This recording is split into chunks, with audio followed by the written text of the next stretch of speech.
As you can see in this picture, we have installed our first set of running boards on our van conversion. This is the first iteration. We're going to make some changes to it, but the changes won't affect the installation, which we're going to talk about here. Notice in this picture that the foot pad for the sliding door isn't far enough back. Also in this picture you can see that the curved in part at the back is supposed to be in the front. So these two running boards are on the opposite sides of the vehicle. And they came from, I believe it was a Nissan SUV in the junkyard. They only cost $25 a pair.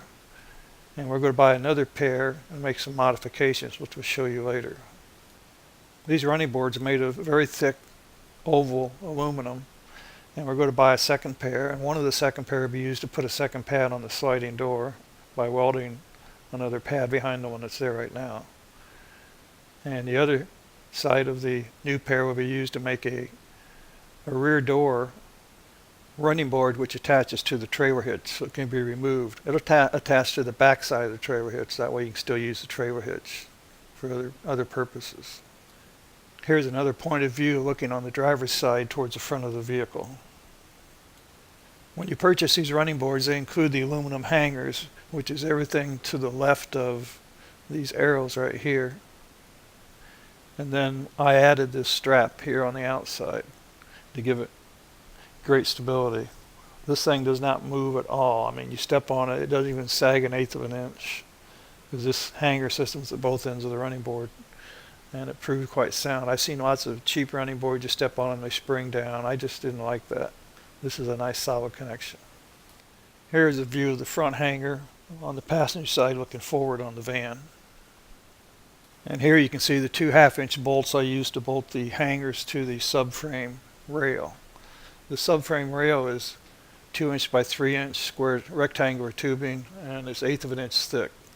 I found after building this that 2-inch by 2-inch, 1/8 inch thick would have worked fine. It doesn't have to be 2 by 3-inch. The 2 inches is important because it has to do with the van hangers that are already installed. The factory front mounting pad is 4 inches lower than the rear factory mounting pad, so we simply put a 2-inch square tubing under the front end. We put this 2-inch square tubing above the rear end, and the steps came out level. On the passenger side, you have a nice straight rail with no interruptions. We did the passenger side first, and when we moved to the driver's side, we were surprised to see this gas filler area hang down, which you had to deal with. As you can see in this picture, we had to section the driver's side straight rail and add a small section of rail underneath it, and we had to even notch that small section of rail. The end result is that this step on the driver's side is just as strong as the step on the passenger side.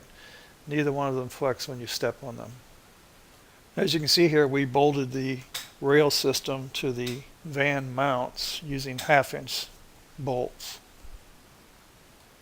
So this concludes our running board installation using $25 junkyard running boards. They're super strong, they don't flex, and they won't rust because they're aluminum.